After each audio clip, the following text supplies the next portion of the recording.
석주는 집에서 글을 쓰는 작가였다. 소개로 만난 지금의 아내와는 아직 1년도 되지 않은 뜨거운 신혼이다. 하지만 하루 종일 원고와 씨름하며 집안에서만 일하는 그는 신혼의 달콤함 속에서도 자주 답답함과 외로움을 느꼈다. 아내 수지는 그런 남편을 살뜰히 챙겼지만 회사 업무로 인한 잦은 출장까지 내팽겨칠 수는 없었다. 그들의 옆집에는 수진의 새어머니 춘옥이 살았다. 수진의 친엄마가 일찍 세상을 떠난 뒤 아버지가 어렵게 다시 맞이한 새어머니였다. 하지만 아버지도 지병으로 3년 전 돌아가셨고 홀로 남겨진 춘옥이 안쓰러워 수진은 알뜰히 새어머니를 챙겼다.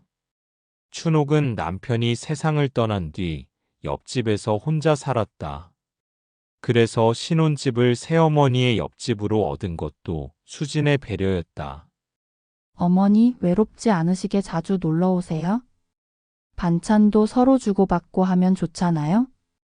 덕분에 춘옥는 신혼집과 불과 벽 하나를 사이에 두고 하루에도 몇 번씩 딸의 집을 오갔다.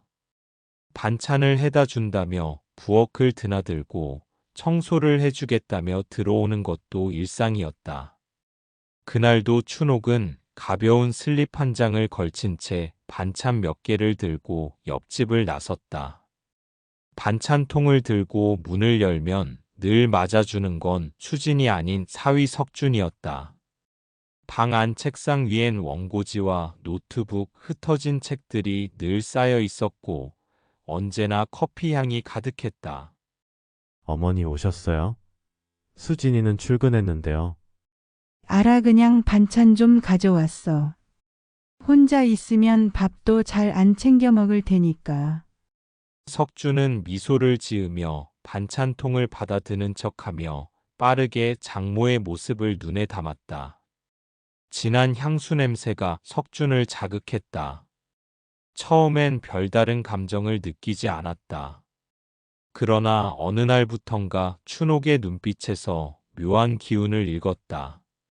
반찬을 내밀며 손끝이 스치고 가끔 청소하다 몸을 숙일 때 드러나는 자태. 나이에 비해 굉장히 작가로서의 관찰인지 남자로서의 호기심인지 알 수 없었지만 마음이 흔들리는 건 사실이었다. 춘옥의 눈길은 그보다 책상 위에 놓인 원고에 잠시 머물렀다. 사위인 석준의 손가락에 눈길이 닿았다. 저 손으로 글을 쓰면서 또 내 딸을 그렇게 뜨겁게 안는구나. 춘옥의 가슴속은 알 수 없는 열기로 달아올랐다. 밤마다 춘옥은 벽 너머의 소리에 귀를 기울였다. 신혼 부부의 웃음, 숨가쁜 신음, 그리고 간간히 터져나오는 수진의 흐느낌. 춘옥은 그럴 때마다 이불을 끌어안고 눈을 감았다. 얼마나 잘하길래 저렇게 자지러질까. 상상 속에서 석주는 언제나 글을 쓰던 그 손으로 자신을 감싸고 있었다. 밤마다 꾸는 꿈에서도 석주는 자신을 아내처럼 끌어안았다. 그리고 그 상상과 꿈은 서서히 현실로 기어나왔다. 어느 더운 여름날, 춘옥은 여느 때처럼 반찬을 두고 가겠다며 딸의 집에 들어갔다. 어머니 오셨어요? 석주는 편한 추리닝 바지에 나시 한 장을 걸치고 있었다. 여실하게 드러나는 그의 팔 근육에 춘옥은 자기도 모르게 침을 삼켰다. 날씨가 너무 덥네. 너무 더워서 그러는데 잠깐 씻고 가도 되겠니? 민석은 의아한 듯 웃더니 고개를 끄덕였다. 잠시 후 욕실에서 들려오는 물소리. 석주는 괜히 더 원고에 집중하는 척 타자기를 두드렸다. 이내 뿌연 수증기와 함께 춘옥이 욕실에서 나왔다. 수건을 허술하게 여민 채 부엌에서 물을 마셨다. 젖은 머리카락에서 떨어지는 물방울이 쇄골을 타고 흘렀다. 화장실 바닥에는 젖은 슬리퍼와 수건이 남겨져 있었다. 석준은 자기가 무엇을 쓰고 있는지 조차 인지하지도 못한 채 타이핑을 열심히 두드렸다. 반쯤 열린 방문 사이로 보이는 그녀의 뒷모습에 괜히 시선이 흔들렸기 때문이었다. 무심한 듯 늘어지는 가운 사이로 드러나는 하얀 피부의 석준은 뒤끝이 뜨거워지는 것을 느꼈다. 며칠 뒤 수진이 출장으로 집을 비운 날, 춘옥은 저녁을 챙겨주겠다며 찾아왔다. 석준의 맞은편에서 밥을 먹으며 춘옥이 이야기를 했다. 나 보고 싶은 영화가 있었는데 같이 좀 봐줄래? 영 혼자 보면 재미가 없더라고. 석준은 가볍게 고개를 끄덕였다. 그날 춘옥은 언제나처럼 얇은 가디건과 슬립 차림이었다. 영화가 긴장되는 장면에 이르자 춘옥은 무심한 듯 몸을 가까이 했다. 팔이 스치고 무릎이 닿자 석준은 화면만 뚫어지게 바라봤다. 하지만 집중하지 못하는 그의 눈빛은 이미 흔들리고 있었다. 그런 석준이 모습에 그녀는 아무렇지 않은 척 하지만 입가에 묘한 미소를 띠고 있었다. 또 한 번은 술자리였다. 춘옥은 오랜만에 친구들과 술을 마신 뒤 석준에게 전화를 걸었다. 내가 너무 과음을 했나 봐. 너무 어지러워서 그런데. 데리러 좀 와주겠니? 전화를 받은 석준은 마지못해 나섰지만 술에 취한 춘옥은 석준을 보자마자 환하게 웃으며 좋아했다. 역시 우리 석준이 뿐이야. 춘옥은 마치 연인처럼 석준의 허리에 팔을 두르고 비틀비틀 걸었다. 춘옥은 사위인 석준을 사위라고 부르는 법이 잘 없었다. 그런 춘옥의 태도에 석준은 이상하게 가슴이 두근거렸다. 이상한 흔들림. 느껴보지 못했던 감정에 석준은 애써 머리를 흔들었다. 집에 도착하자 춘옥은 소파에 몸을 눕히며 이불도 덮지 않고 잠든 척했다.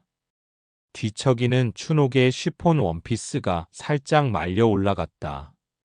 석준은 무언가를 망설이듯 그 옆에 멍하니 서 있다가 결국 등을 돌려 집으로 돌아갔다.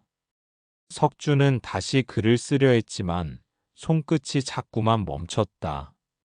춘옥의 젖은 머리카락, 가까이 스친 팔, 무방비하게 잠든 얼굴과 쉬폰 원피스 안으로 드러난 다리가 원고 위에 겹쳐졌다. 이번 출장은 좀 길어서 너무 미안해 자기야. 수지는 이른 새벽 큰 캐리어를 챙기며 마중하는 석준을 안는다. 에이 아냐, 자기가 우리 집 가장이잖아. 집 잘 보고 있을게. 석준은 수진의 등을 두어 번 토닥이곤 짧게 입을 맞추었다. 늘 수진이 출장 가는 날이면 기분이 우울하고 보내고 싶지 않은 어린애가 되는 것 같았는데 지금은 뭔가 가슴을 누르고 있는 돌덩이 하나를 빼내는 기분이 들었다. 그날 저녁 춘옥은 술과 안주를 챙겨 들고 딸의 집에 찾아갔다. 수진이 출장 가서 많이 외롭지? 내가 말동무나 되어주려고. 진한 화장과 짙은 향수 냄새, 그리고 실오라기 같은 슬립 차림의 장모. 석준은 춘옥이 건네는 술과 안주를 건네받으면서도 춘옥의 몸에 눈을 뗄 수 없었다. 한 잔, 두 잔, 잔이 오갈수록 춘옥의 눈빛은 젖어들었다. 남편이 떠나고 난 뒤부터는 이렇게 누군가에게 기대 본 적이 없어. 춘옥은 자연스럽게 석준의 어깨에 자신의 머리를 기대었다. 석준이 그런 춘옥의 등을 토닥이자 춘옥은 더 깊이 파고들었다. 우리 남편도 날 이렇게 안아주곤 했는데 춘옥은 석준을 올려다보며 희미하게 웃었다. 안쓰러움, 연민, 그리고 설명할 수 없는 열기. 석준은 머리로는 안 된다고 수백 번을 소리쳤지만 가슴은 이미 그녀를 향해 뛰고 있음을 느꼈다. 그날 밤 두 사람은 결국 금기의 선을 넘었다. 타닥타닥. 석준은 밀린 원고를 써나가야 하는데 머릿속은 하얗고 글은 좀처럼 진도가 나가지 않았다. 옆 소파에 누워 석준이 쓴 책을 읽던 춘옥이 책을 덮으며 말을 걸었다. 아이디어가 잘 안 떠오르지 않아? 네, 아무리 해도 머리에서 막히네요. 둘은 전날 밤 이후로 부쩍 가까워졌다. 춘옥은 전혀 집에 돌아갈 생각을 하지 않았고, 그런 춘옥을 석준은 자연스럽게 내버려 두었던 까닭이다. 춘옥은 장난스럽게 웃으며 말을 이어갔다. 나는 금기된 사랑 이야기가 자극적이더라. 예를 들어 사위와 장모의 사랑 같은 거. 말을 마치자마자 그녀는 스스로 놀란 듯 입을 막았다. 어머, 내가 무슨 얘기를 하는 거니? 주책이지, 그치? 석준은 순간적으로 굳었지만 이내 억지로 미소 지었다. 예시니까요. 뭐 어떻습니까? 춘옥은 안도한 듯 고개를 끄덕였다. 그치? 예를 들어 말이야. 사위 될 사람이 처음 집에 인사 왔는데 장모가 첫눈에 반해버린 거지. 그 후로 장모는 늘 음식을 해주고 집안일을 도와주고 그게 다 사랑의 표현인 거야. 석준은 애써 웃으며 화면에 눈을 고정했지만 손가락은 키보드 위에서 멈춰 있었다. 춘옥의 목소리는 점점 낮아지고 순결처럼 흘러나왔다. 그러다 사위도 느끼게 되는 거지. 아내와는 다른 연륜에서 나오는 그녀만의 온기. 풍요롭고 깊고 단단한 무언가에 빠져드는 거야. 그녀는 소파에 누운 채 고개를 들어 석준을 바라보았다. 눈길은 느릿하고 표정에는 부끄러운 듯한 웃음이 어렸다.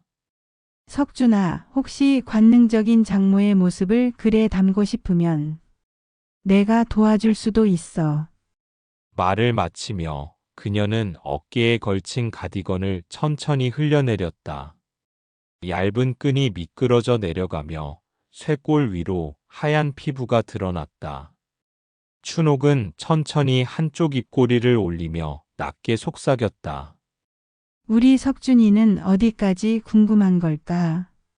석준은 대답 대신 또다시 침을 꿀꺽 삼켰다.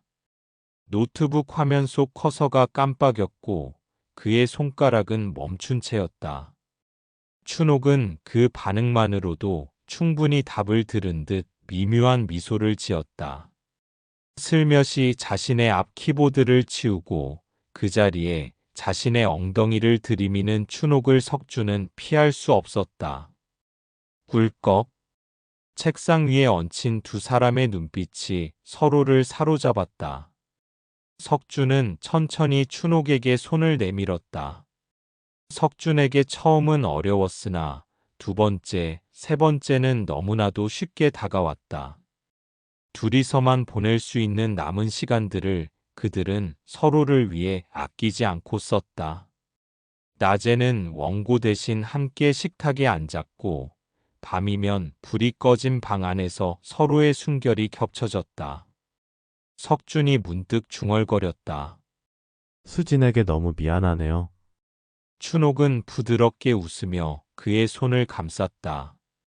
들키지 않으면 미안할 필요 없어. 이건 우리만의 비밀이야. 그 말은 그의 양심에 더 씌워진 족쇄를 서서히 풀어냈다.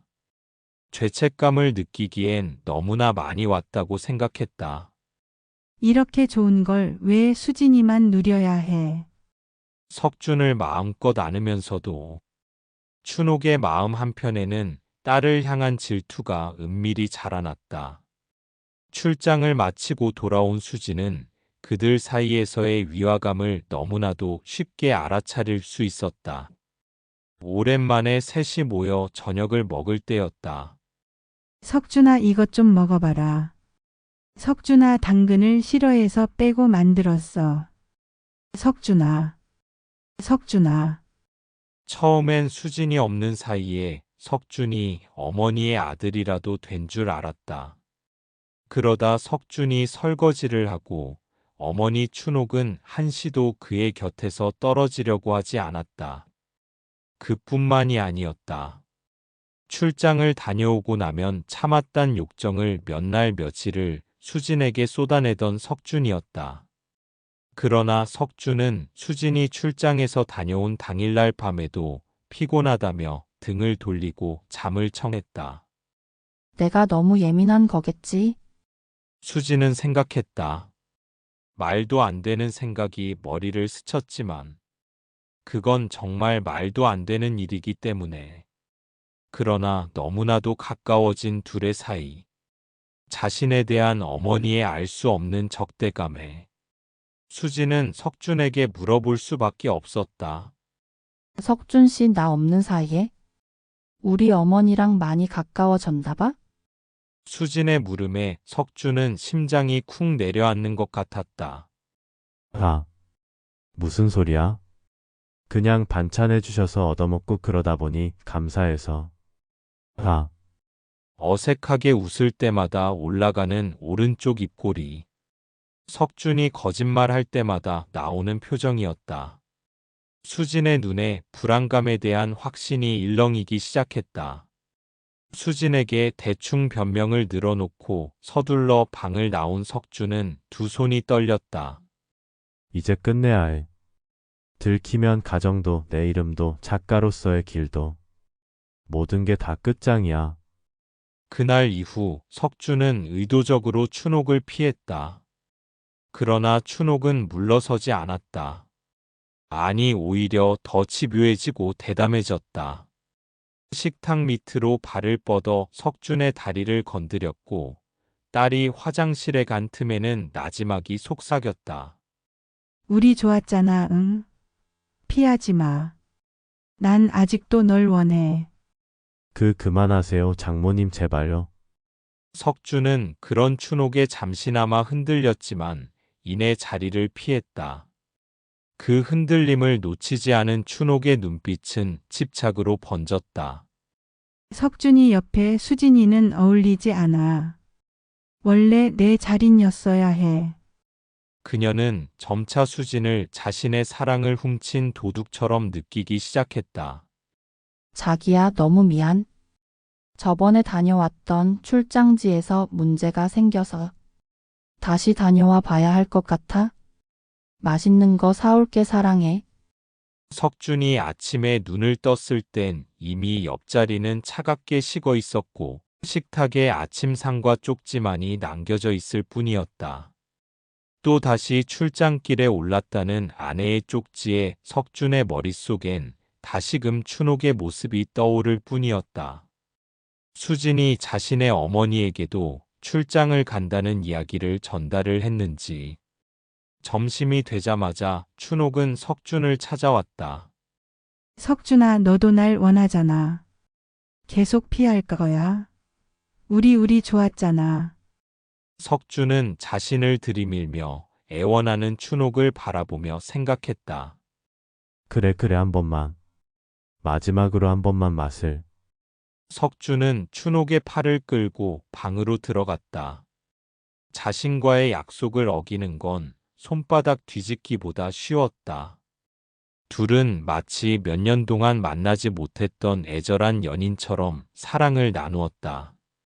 바로 그때 방문이 거칠게 열렸다. 석준의 눈앞에는 경찰과 함께 선 수진이 보였다. 자, 자기야. 뒤엉킨 시트 위 무너져 있는 두 사람. 숨결이 가라앉기도 전 수진은 말을 잇지 못했다. 석준은 허겁지겁 옷을 주워 입으며 무릎을 꿇었다.